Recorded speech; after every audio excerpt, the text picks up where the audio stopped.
Olá, seja muito bem-vindo ao programa Diálogo Aberto desta semana, falando sobre um tema extremamente importante e que nos liga às nossas raízes, que nos traz também todo esse cenário maravilhoso aqui da Amazônia, trazendo um grande expoente literário. Por isso nós vamos falar hoje sobre a história de vida e as obras do escritor paraense Benedito Monteiro, que foi reconhecido na literatura brasileira. Seu livro de contos, como Carro dos Milagres, foi recomendado para o vestibular e adaptado também para o teatro e também para o cinema. Por isso, sobre este assunto, nós conversamos agora com a professora Maria de Fátima, que fez uma dissertação de mestrado na Unicamp, intitulada A Representação Alegórica do Regime Militar, da época do governo militar, em Minossauro, de Benedito Monteiro. Ela esteve em Alenquer várias vezes, lá onde o escritor nasceu, e vai trazer para nós todas essas considerações, as percepções dela a respeito do Benedito Monteiro e de tudo aquilo que faz também a sua biografia e toda a sua obra. Benedito Monteiro, então, que nos traz essa grande referência da nossa Amazônia também por meio da sua obra. Por isso, você é convidado a estar conosco, a permanecer conosco, e se você quiser participar conosco, mandar a sua mensagem, fazer a sua contribuição também, você pode então mandar mensagem para o WhatsApp 98802-3444.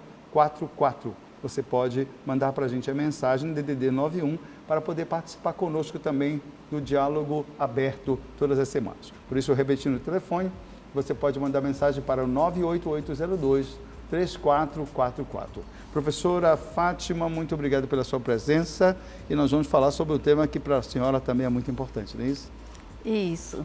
É um prazer estar aqui com vocês, na TV Nazaré, para falar desse nosso grande escritor, Benedito Monteiro, que escreveu uma tetralogia num período assim, muito delicado da vida brasileira, o período da ditadura militar. E então eu fiz, como eu falei para você antes, eu fiz um mestrado. E então, na época, era um mestrado que nós fazíamos em 4 anos. Aí eu tive a oportunidade de 3 vezes em Alenquer fazer 5 entrevistas com ele a respeito da vida dele, a respeito da vida política também, E a partir do momento da minha escrita, eu percebi que tinha muita relação com a ditadura, essas personagens, Miguel dos Santos Prazeres, que é uma personagem principal da obra dele, que está nos 4 livros, essa personagem, que é uma personagem que vive uma repressão muito grande, e aí tem muito a ver com a vida do Benedito. Então, Benedito Monteiro nasceu em Alenquer, em 1º de março de 1924, ele está fazendo 100 anos agora de nascimento, e veio para Belém, foi internado no Colégio Nazaré, colégio que era dos irmãos, Os irmãos maristas, e lá ele teve contato com o livro do Dalcídio Jurandir, que Chove nos Campos de Cachoeira. Isso tudo ele foi me dizendo nas entrevistas que eu fiz, e a partir daí, claro que ele já tinha um dom para escrever, E depois ele foi para o Rio de Janeiro. Lá ele começou uma militância dos estudantes, mas assim, uma coisa que eu percebi que na época ele não era afiliado ao Partido Comunista. Eu verifiquei todas essas questões, mas ele tinha ideias reformistas, que naquela época era proibido, ninguém podia pensar, Ele pensava muito na reforma agrária, era um rapaz, jovem, que tinha vindo do interior e via como era a vida no interior. E então ele queria uma reforma agrária para que as pessoas tivessem os títulos dos seus terrenos, e isso naquela época era proibido. As pessoas achavam que qualquer pessoa que falava disso era comunista. E aí ele escreveu um primeiro livro de poesia chamado Bandeira Branca, que é de 1945. Quando ele escreve esse livro, inclusive foi prefaciado pelo Dalcídio. O Dalcídio Jurandir prefacia esse livro, e E aí o pai dele, o tio dele, ele morava na casa de um tio, que era militar, preocupado, né, com aquilo que vinha acontecendo com as pessoas, porque o Darcy de Jandir era comunista. E ele era filiado ao partido, ele escrevia para o jornal do partido, e aí o tio, preocupado, mandou um telegrama para o pai.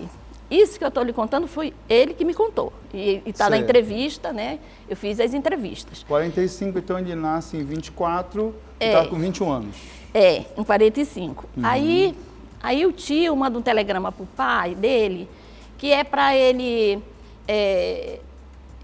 contando da história. E o pai manda buscar o Benedito lá no Rio de Janeiro, e ele termina o curso de Direito aqui em Belém. Ele começa lá no Rio de Janeiro e volta para Belém, porque ele ficou preocupado de acontecer alguma coisa com ele, né? Porque era perigoso mesmo. O Dalcídio foi preso e aí então ele termina o curso.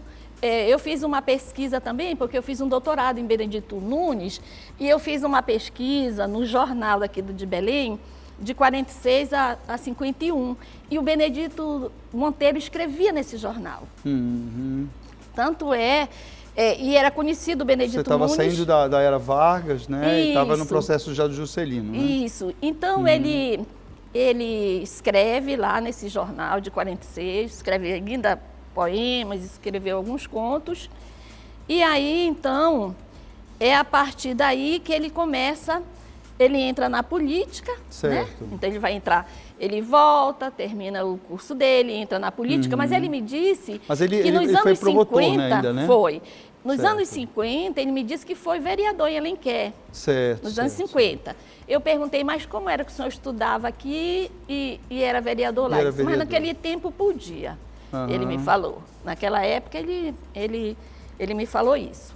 E aí, então... Aí ele entrou na política depois, né? Trabalhou na magistratura também, né? Foi juiz, né? Aí foi, ele me disse que foi pretor, que foi juiz, e trabalhou em órgãos públicos do governo. Naquela época ele estava trabalhando no governo aqui do estado. E aí então, a partir daí, né? Em 62 ele entra na política, e na política também ele pega cargos. Ele foi deputado também, né? Foi deputado, né? Foi deputado estadual, foi deputado federal.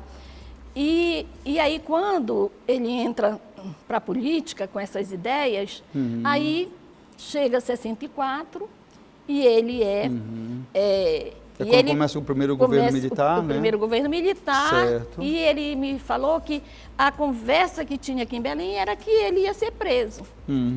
Porque ele convivia, né? Até então, professora, desculpa lhe interromper. Sim. Ele já estava afiliado a que partido? O PDT. O PDT. Ele me falou que ele era do PDT. Certo. Aí, quando aconteceu a ditadura militar, e por causa dessas ideias, ele fugiu para Alenquer. Ele fugiu num jatinho, lá, né? Ele fugiu no dia 2 de abril. Essas datas que eu tenho foi as datas que ele me deu. Ele mesmo lhe passou. Ele me passou que dia 2 de abril ele fugiu para Alenquer no jatinho.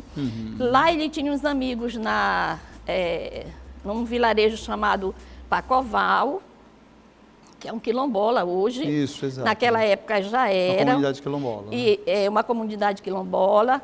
Ele tinha amigos lá. Eu conversei com uma professora, que foi ele conhecia lá, ele fez campanha lá naturalmente. E aí ele ajudou a criar uma escolinha, que naquela época não tinha professores formados. Então, uma pessoa terminava o 5º ano, 5ª série antigamente, aí ia alfabetizar as crianças.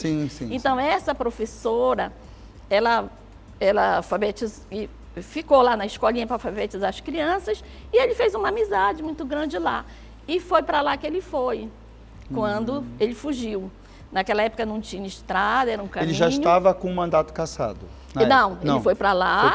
Ele foi para lá e foi cassado depois. Mas enquanto ele estava para lá, e começaram a procurá-lo, e aí ele ficou lá nas matas desse quilombola, que naquela época era, né, não era como hoje, que tem uma estrada, que a gente chega lá, atravessa um rio e o quilombola é do outro lado. Certo. Eu fui lá, tirei foto, tem foto aí, depois você pode ver aí na tese, na dissertação. E aí ele foi para lá, ficou escondido. E ele me disse que ele sabia das notícias pela Rádio Cipó. Ele falou assim, Rádio Cipó, que era as pessoas da comunidade que entravam. Chegavam pelas pessoas, né? Isso. Aí disseram para ele que tinham mandado dizer que era para ele se entregar. Porque se pegassem ele lá no meio da mata sozinho, podia ter outras pessoas que podiam morrer, né? Eles podiam tirar a vida dele. Aí ele se entregou no dia 16, aí foi... veio chamava batelão, chamava varenga naquele tempo, hoje em dia chama o balsa. Certo. Aí ele veio, né, em trajes menores, descalço, amarrado as mãos e os pés, para que todos vissem. Por exemplo, chegaram lá em Alenquer e ficou exposto lá no sol quente, para que as pessoas vissem que não podia dar guarida para comunista. E ele nem era, quer dizer, eles disseram que ele era e fizeram isso. Aí foram para Santarém, chegando lá fizeram a mesma coisa. Muita gente é testemunha disso, mas eu não encontrei nenhuma foto, porque eles não podiam nem chegar perto, era para ver de longe que aquela pessoa estava sendo presa. Aí ele chega aqui em Belém, ele me diz que ele vai ser preso, vai ficar numa cela de 2 metros quadrados. E toda noite, assim, quando eram umas 3 da manhã, iam lá e ele era torturado, porque eles queriam que ele falasse alguma coisa, algum nome. Relativo a possíveis levantes, essa isso, situação. e ele não sabia, aí eles torturavam ele durante muito tempo. Aí depois que ele saiu, ele disse que quando as autoridades chegavam aqui em Belém, qualquer autoridade, ele era preso de novo. Ele nunca ficava solto quando chegava uma autoridade de fora, um ministro, alguém importante, ele não podia ficar solto. Certo. Aí ele publica, né, então, o Direito Agrário e Processo Fundiário também nessa época. Antes ele publica, mas esse livro, né? Eu tenho só xerox também, eu não tenho livro. Ele não foi reeditado, professora? Ele não foi reeditado e também poucas pessoas conhecem o livro porque não circulou, chegou, né? Não circulou, não chegou. Com certeza. Eu penso que esse livro não circulou, né? Não tenho certeza, assim, mas o que eu sei é que ele não foi republicado e também eu vi uma palestra da Edilza Fontes, que ela diz que ele não passou lá no crivo, né? Porque tinha também um controle, também porque né? tinha que, por exemplo, para fazer essa reforma, teria que passar lá na Câmara dos Deputados. E não chegou a passar. Ele já estava, porque logo depois veio a cassação, né? Foram 10 anos, se não me engano, né? Que ele ficou 10 anos. Né? Sim. Nessa época, professora, a gente já está indo parando o primeiro bloco, mas foi nessa época que foi, por exemplo, detectada a doença dele? Não, foi bem depois. A questão da doença dele, do câncer, por exemplo. Foi bem depois, né? Porque né? naquela época, assim, não... Né, não, estava bem jovem ainda, né? Ainda estava jovem. E teve essa situação toda que passa pela vida dele. E depois disso aí, então, depois desse período, durante todo o período dos governos militares, ele passa com essa restrição, então, em relação às publicações e obras. Não, a restrição de tudo, né? De falar, ele tem uma restrição muito grande de qualquer coisa. Mas ele me falou que ele começou a pensar a escrita desses livros quando ele estava na cadeia.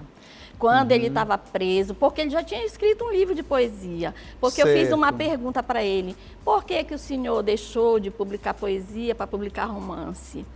Aí ele me disse, porque eu percebi que a poesia ela tem um alcance menor do que o romance. E para falar aquilo que eu queria falar, tinha que ser no romance, tinha que ser no por isso ele coloca na própria estrutura da obra dele aquilo que ele queria falar, inclusive no aspecto também político, né, que ele vai utilizar para isso. Professor, então a gente agora vai dar uma rápida parada aqui nessa primeira parte e vamos, assim que a gente retornar, então eu queria que a senhora nos auxiliasse nesse sentido da percepção do Benedito a partir desse outro olhar dele, dessa estratégia também, que não deixou de ser, né, de trabalhar esse contexto político que já tinha uma certa restrição, que já tinha esses olhares, né, a respeito da produção dele e tudo mais, e que ele começa então a trabalhar esses outros pontos. E aí um destaque interessante, que é o olhar dele sobre a questão da Amazônia, né? Quando ele percebe também uma forma de retratar esse contexto, como a gente fala, né? Um texto sem contexto fica pretexto, né? Isso. Então ele começa a perceber também que o texto também é uma forma de falar desse contexto todo que estava sendo vivenciado por ele e no Brasil como um todo, né? Em toda essa estrutura. Pode ser? Pode ser. Então pronto, você que nos acompanha, você é o nosso convidado. Bora continuar nessa viagem para a gente poder entender um pouco do mundo, né, de Benedito Nunes e o que ele nos traz, então, desse olhar a respeito da Amazônia e desse contexto em que ele viveu durante todo esse período. Fique com a gente, não desliga não. Acompanhe, daqui a pouco a gente volta. Seja muito bem-vindo de volta ao programa Diálogo Aberto. E hoje falando sobre vida e obra de Benedito, né, Monteiro, que traz para nós, ele que faz 100 anos este ano de 2024 e que nos traz todo um contexto de época em que ele realmente teve uma grande produção e também trazendo um pouco desse contexto em que ele estava inserido, tanto aqui em nível aqui na Amazônia, mas também no Brasil inteiro. E para isso nós estamos aqui recebendo a professora Maria de Fátima, que inclusive realizou obras falando sobre ele, estudando sobre Benedito Monteiro e que nos traz esse recorte. No primeiro bloco nós falamos um pouco da história dele, onde ele nasceu, né, lá em Alenquer, e todo o contexto de início dessa formação dele e das primeiras produções. Então agora a gente começa a falar sobre esse olhar do Benedito Monteiro sobre o aspecto da Amazônia. O que ele nos traz para nós, qual o olhar dele dentro desse contexto, uma vez que vivíamos o período dos governos militares e havia realmente um olhar sobre aquelas pessoas que de alguma forma faziam alguma crítica ao próprio processo que estava sendo vivenciado no Brasil. Não é isso, professor? Isso. Então, como é que o Benedito agora parte dessa questão da produção literária dele, né, falando sobre a questão, principalmente a questão agrária, do direito agrário, e ele então começa a perceber isso aí e utiliza também, salvo engano, esse contexto onde ele está vivenciando para poder falar sobre isso, mas não de uma forma mais, digamos assim, mais contundente, né, mas de uma forma também retratando essa realidade que ele estava vivendo na época. Como é que a gente faz esse, digamos assim, esse salto, né, dentro desse contexto? Muito bem. O Benedito Monteiro, né, quando ainda jovem, que participa dessa vida estudantil, lá no Rio de Janeiro, né, que eu pergunto, ele disse, foi um salto na vida dele. Sair de Alenquer, vir para Belém e depois para o Rio, lá onde existe a efervescência, né, da política, dos estudantes. E então, ele já naquela época, a gente observa no livro dele, Bandeira Branca, como a Amazônia está presente lá. Né? Então, tanto é que o livro tem uma parte que ele está dividido em 3 partes e uma que fala da Amazônia, que os poemas tratam da questão da Amazônia, está escrito, vem da Amazônia, vem da Amazônia. Então, ele vai mostrar, né, uma população muito carente dos direitos sociais, já naquele livro. E quando ele se torna um político, ele passa a perceber isso e passa a falar. Então, eu penso que essa fala, que é uma fala num ambiente político, ele passa também a retratar isso nos seus livros, principalmente na tetralogia, nos 4 livros. Certo. Porque a personagem, sempre tem uma personagem que vem de uma camada letrada. Vamos pensar o Major Antônio Medeiros, do primeiro livro, para a gente fazer essa ligação. Certo, pois não. O Major Antônio Medeiros, que é lá do Verde Vago Mundo, depois o Paulo, que é um geólogo, lá de o Minossauro. Minossauro. E o geógrafo, que é o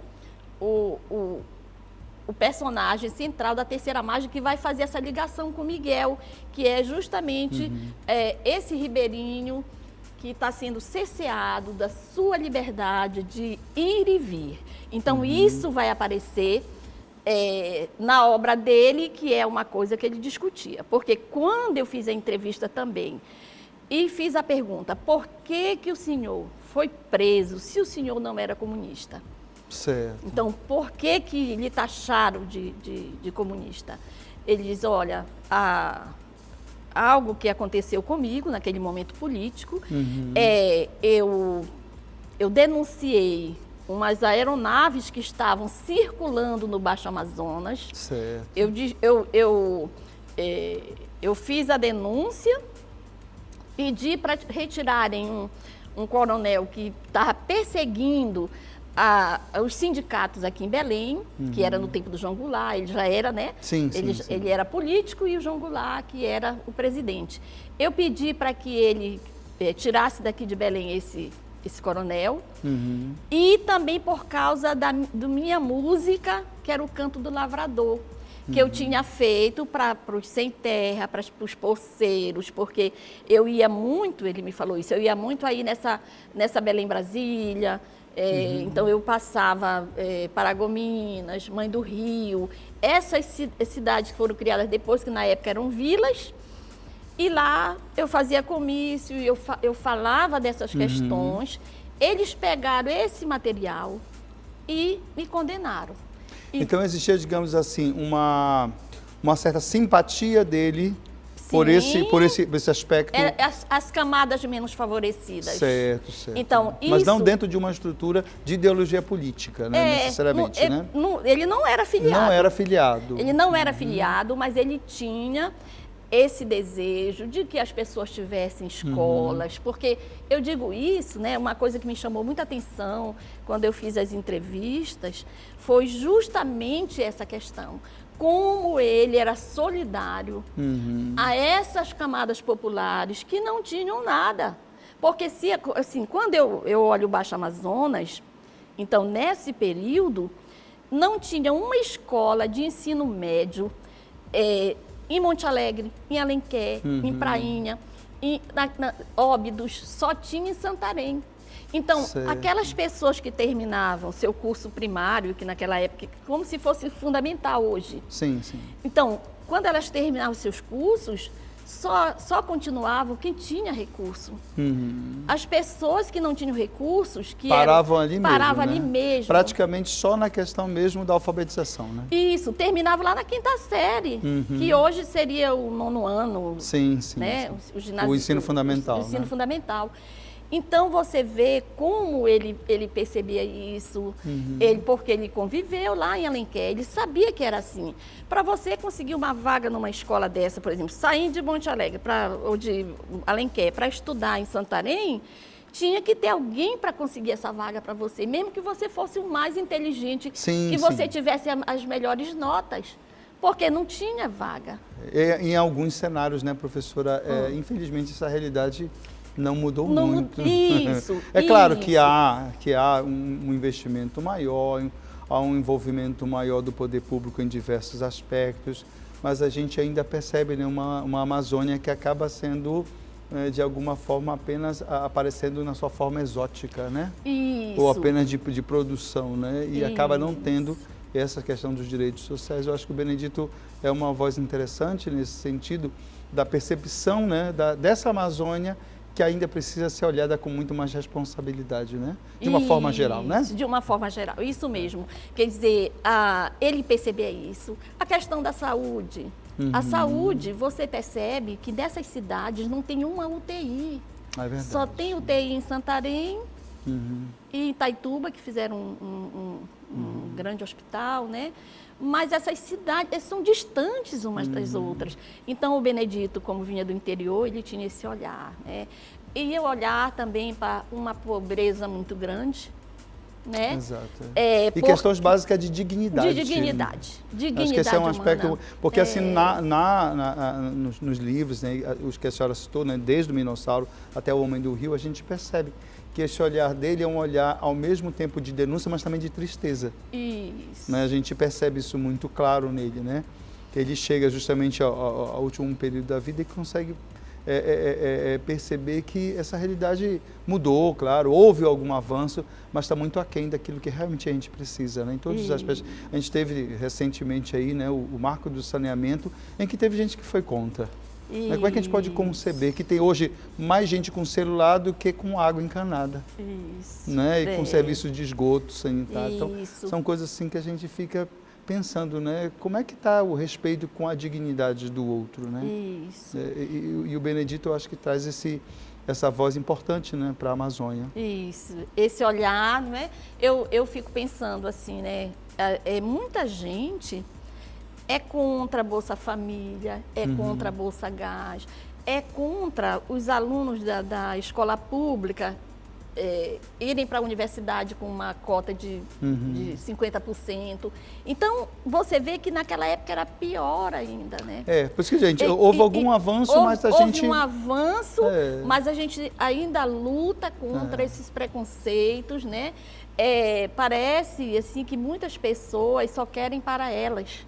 Elas não pensam no outro, né? Então, eu acho que o Benedito tem esse papel importante dessa solidariedade com aqueles que não tinham quase nada e que sofriam muito, né? Eu me lembro de uma coisa assim, porque também eu vendo televisão, eu me lembro que no período das chuvas aqui no Pará, as pessoas perdem muitas coisas. E a gente nunca teve assim... agora acho que está tendo, assim, de um tempo para cá, mas antes, quando acontecia alguma coisa, no Centro-Sul, por exemplo, muita geada, vinha uma verba para aquelas pessoas, para elas poderem produzir, e aqui não. As pessoas perdiam tudo, perdiam casa, perdiam gado, porque a gente vê aí, quando chove muito, né?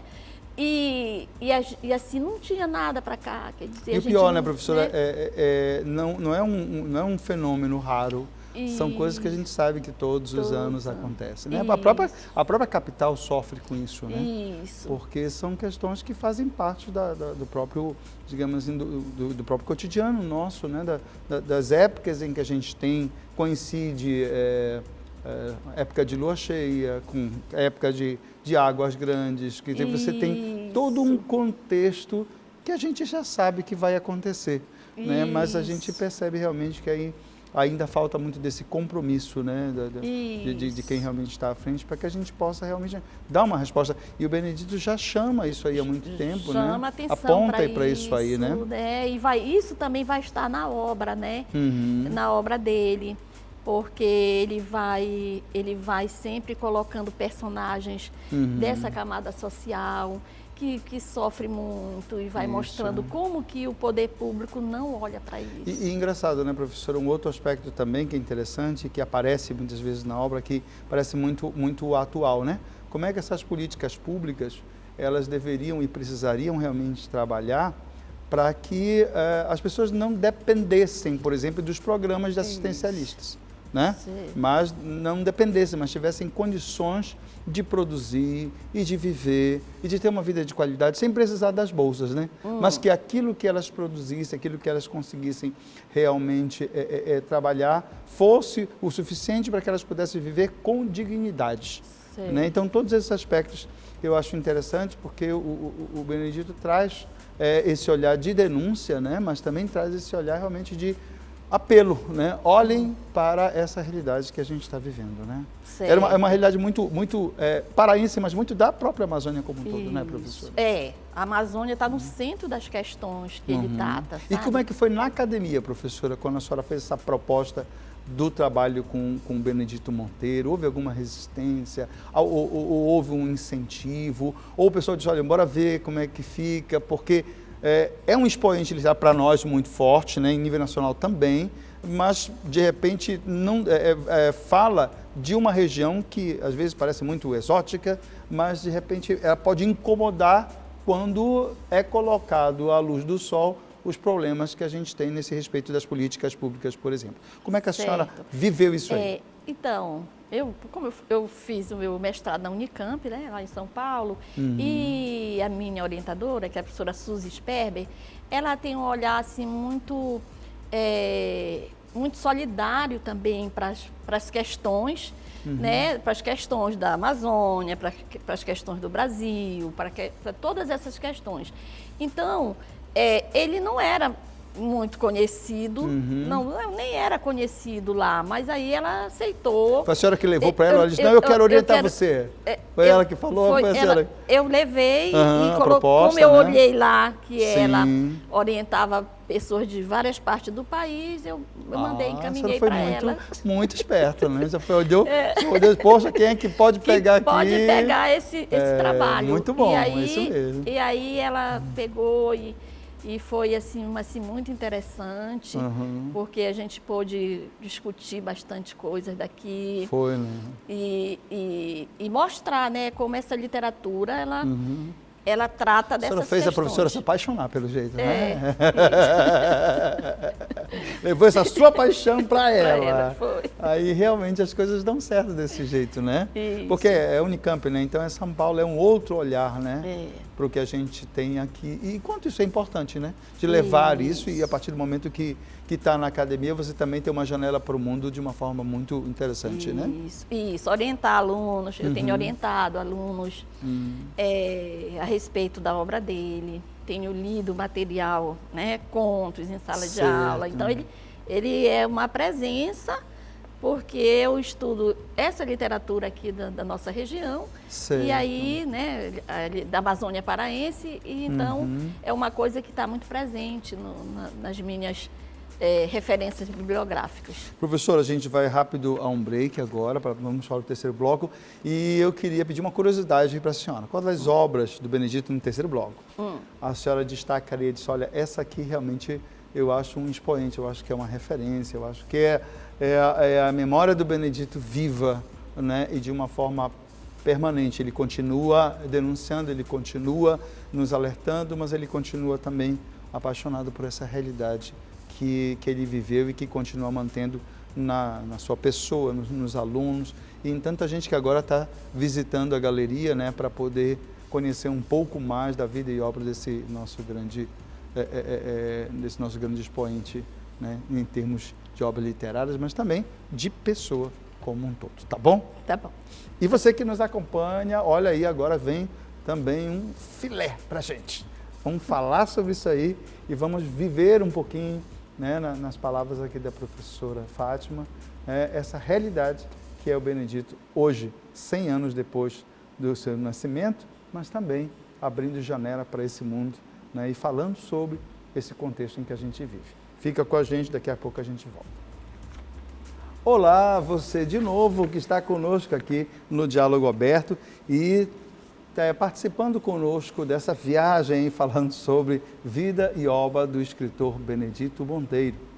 Ele que é de Alenquer, ele que é paraense, ele que fala sobre o Pará, que completaria esse ano 100 anos, né, e que está aí com um trabalho de exposição muito interessante na Galeria Fidança, lá no Museu de Arte Sacra, e que você é convidado também a conhecer um pouco mais.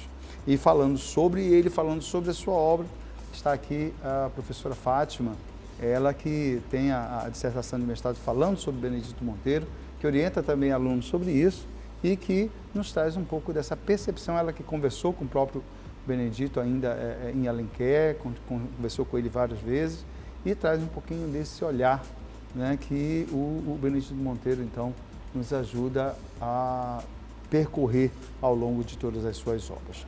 Professora Fátima, nesse contexto, assim, qual é a obra que a senhora destaca do Benedito como a sua? Diga, essa aqui é a minha... Essa aqui. Essa aqui, Verde Vaga o Mundo. A senhora recomenda a leitura, professora? Verde Vaga o Mundo. Já é da... Uhum. Então, aqui é o início da personagem Miguel. Então, para você... Major Miguel? Não. Não, Major Miguel... Miguel o Major é do Minossauro, né? Não, o Major Antônio de Medeiros é Antônio a personagem... de Medeiros daqui. Daqui, é a personagem principal, aquela que escreve o livro. Ok. Este aqui, que é o Minossauro, o Miguel vem para cá também. Certo. Ele sai deste livro, passa para este. Pois não. E sai deste e passa para este. Só para que vocês tenham uma ideia. Certo. Então, se você ler esses livros separadamente, há uma dificuldade para entender de onde que ele sai, quem é ele. O fio condutor da história. O fio condutor da história, ele sai aqui. Mas começa então com Verde Vago-Mundo. Começa com Verde Vago-Mundo. E aqui nós temos essa questão da ditadura, né? Então, quando... porque a história é assim, vou contar um pouquinho da história para a gente poder ir contextualizar. levando. Né? Tá. Então, o Major Antônio de Medeiros é filho de Alenquer. E aí, de uma família de latifundiários. Certo. E aí ele vai ser major, ele sai pelo mundo, viaja o mundo inteiro. Pois não. E quando os pais morrem, ele vai buscar a herança dele. Porque ele era só ele de filho, e ele tinha um tio chamado Josico, que tomava conta lá junto com o pai dele. Quando eles morrem, ele vem pegar a herança. Ele quer vender o mais rápido possível para voltar para a vida dele de cidade grande. Ele não tem essa identidade, digamos aqui, com Alenquer, por exemplo? Não, ele não tem. Assim, o que a gente percebe é que assim, ele tem uma relação com Alenquer, porque ele vai gostar muito do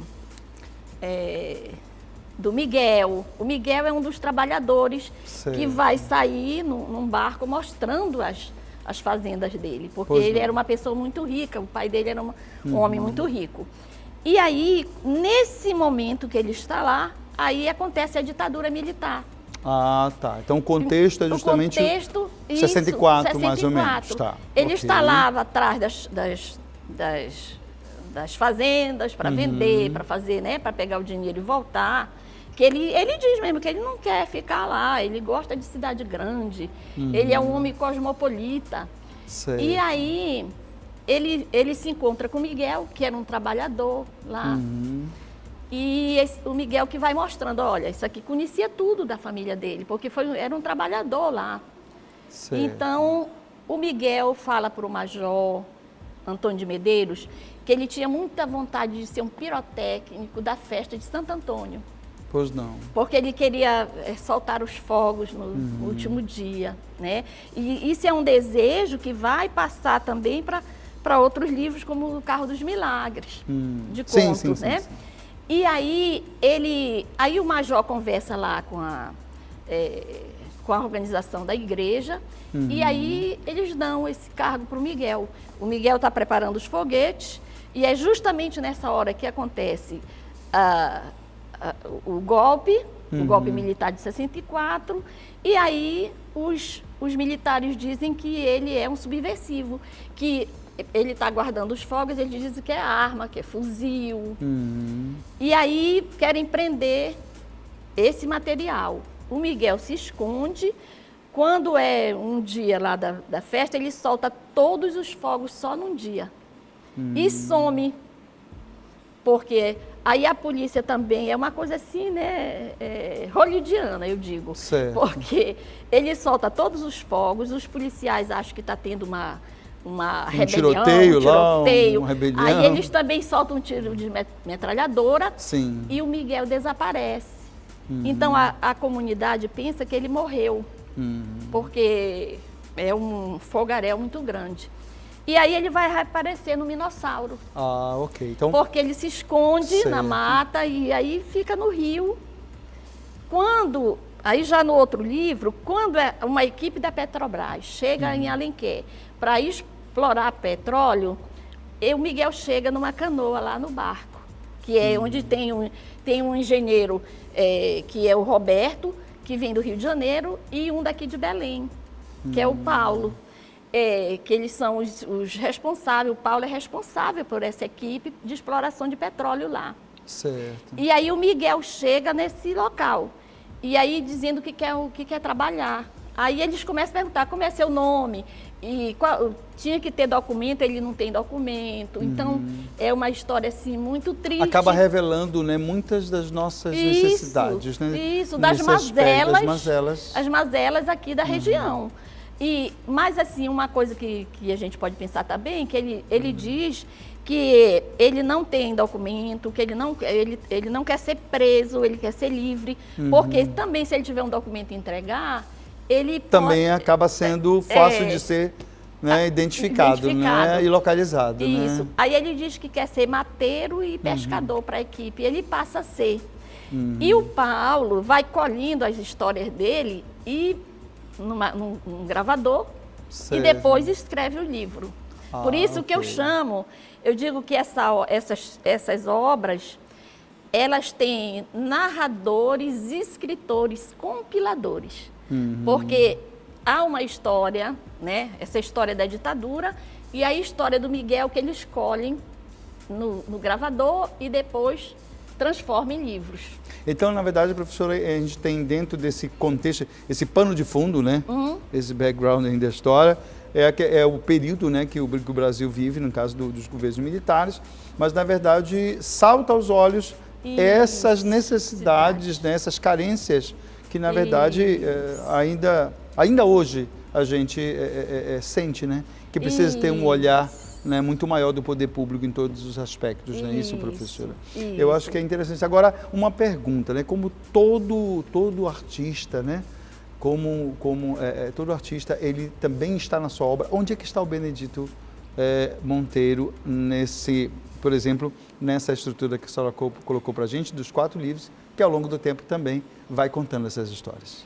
Onde é que a senhora percebe ele ali? Eu percebo muito na figura do Miguel. Ele acaba sendo também um... Eu percebo isso, né? Porque a linguagem é muito bonita, a linguagem que o Benedito traz para os seus livros, sabe? E a linguagem, uma linguagem que é da nossa região é a do Miguel. Como ele conta as histórias, né? Como ele vai, assim, várias histórias que ele conta.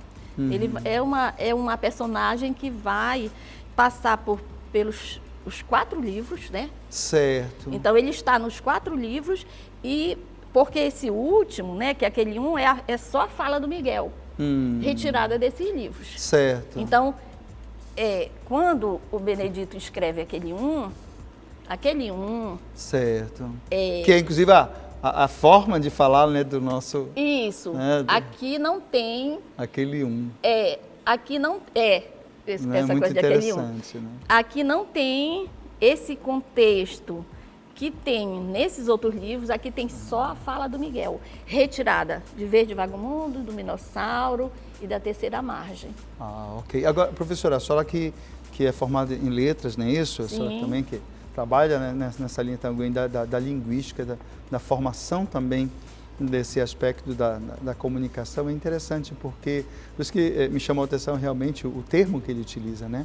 É a ideia de realmente não só trabalhar um aspecto literário, né, digamos assim, acadêmico, professoral, mas também falar a linguagem que a população fala, né? Ou seja, chegar também no imaginário de cada um, chegar também para que as pessoas consigam perceber, né? Porque quando a gente fala, a gente precisa codificar, decodificar, né? Planejar, para articular as palavras, para fazer aquele filtro ortográfico, né? Para não falar errado, né? Sim. Só que quem está na liberdade não tem isso aí, né? Porque fala aquilo que sai do coração, né? Fala aquilo que está realmente dentro desse aspecto. Eu acho que o Benedito consegue chegar nesse caboclo, né? Chegar nessas comunidades, chegar nessa realidade que nós temos dentro da Amazônia. Então eu queria pedir para a senhora, já aproveitando aqui, que nós estamos aqui com as câmeras, né? E fazer esse convite para os nossos jovens, para os nossos alunos, né? Para que isso aí continue, né? Incomodando, né? Incomodando a cada um de nós que vivemos aqui na Amazônia, mas que também muitos têm a responsabilidade, né? Como servidores, como homens públicos, né? Mulheres que atuam também nesse aspecto, para que essas mazelas, essas carências, essas necessidades que tanto o Benedito denunciou, né? E chamou a atenção de uma forma bela com a poesia, com o romance, né? Mas também chegue e incomode a cada um de nós, que a gente coloque também a nossa vida a serviço também dessa busca, né, da dignidade do homem amazônida, não é isso, professora? Isso.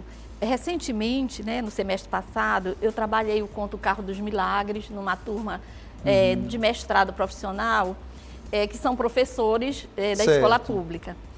E assim, uma coisa que me chamou muita atenção foi como todos se identificaram com essa linguagem, com essas questões que estão postas aqui, porque no caso, eu queria falar um pouco desse conto, assim, rapidinho, porque esse conto mostra, assim, como a personagem é devota de Nossa Senhora de Nazaré, e ela vem do interior para pagar uma promessa. Ela traz um barco, né? É um homem, ele vai chamar meu compadre, vai contando um pouco da história, essa história. E ele fica bebendo, esperando engrossar a procissão, ali mais ou menos pelo Ver-o-Peso. Sim, sim. E quando ele entra, ele já entra embriagado. Ele vem pagar uma promessa da mãe, porque ele estava numa pescaria e deu um problema, né, um sinistro no barco deles. E a mãe deu um temporal e a mãe reza e faz uma promessa para ele vir pagar. E ele traz o barco na cabeça. E esse barco é perdido. Então, é muito lindo esse conto. É muito bonito. Porque é um conto dividido em 3 partes. Uma primeira parte vai falar dessa questão dele lá no Ver-o-Peso e bebendo para entrar na procissão. Depois ele perde o barco na viagem, de lá do Ver-o-Peso até a Basílica. E depois ele vai dormir um pouco na sarjeta, vai se acordar na hora dos fogos, vai entrar na igreja, vai ficar maravilhado com tantas, né, aquelas coisas, tudo que ele vê dentro da igreja, e vai ser preso. Então, tem todo, né, você vai vendo que como ele vai contando isso, é um dos textos mais belos que nós temos na literatura paraense a respeito do Círio de Nazaré, por causa da linguagem. E eu já li muitos poemas que falam do Círio, já li várias coisas, mas este aqui é, assim, uma obra-prima, o Carro dos Milagres. Então, feito o convite, né, professora? Então, feito o convite para os leitores, né, eles podem ler todos os livros do Benedito, mas leiam o Carro dos Milagres, porque aí tem uma linguagem, ele vai mostrando, né, pequenas coisas. E uma coisa que aconteceu na nossa discussão em sala de aula foi a questão da pobreza. Como é que aquelas pessoas que moram nessa beirada de rios, como é que elas vivem, né? Ele vai contando um pouco da história dele, essa personagem, a história de pobreza, trabalhando em vários lugares, serviço pesado, e chega esse momento que eles são o naufrágio do barco deles, ele quase morre, e a mãe, né, a casa da mãe também é uma casa assim que quase que leva, né, que o vento leva. Então é uma história linda, e uma coisa que nós discutimos muito por parte dos alunos, que são professores da escola pública, foi a linguagem e a situação de pobreza, e nós tivemos vários depoimentos de pessoas lá que continua assim. Pois é, né, professora? Essa situação que está no livro do Benedito, ela continua até hoje, né? E isso vale para nós, né? Então, professora, eu queria lhe agradecer, professora Maria de Fátima do Nascimento, sou da Universidade Federal do Pará, que tem esse trabalho belo aí falando sobre o Benedito, que continua deixando a voz dele ecoar 100 anos depois, né, da sua vinda, e continuar, sem dúvida alguma, a trazer para nós não somente um símbolo, né, de cultura, mas também um compromisso de continuar buscando a dignidade de todos nós que vivemos aqui, né, de todo esse contexto que faz isso aí. Então, professora, muito obrigado pela sua presença. Tá? Então, em outros momentos a gente pode voltar a conversar, mas sem dúvida alguma, parabéns aí pelo seu trabalho. Muito obrigada, eu que agradeço. E convido, né, todas as pessoas a lerem a obra do Benedito, porque é uma obra que nos alimenta, né? Ok. Nós que somos aqui da Amazônia. Muito obrigada. Muito obrigado. E muito obrigado você que nos acompanha. Fica com Deus e até o próximo Diálogo Aberto.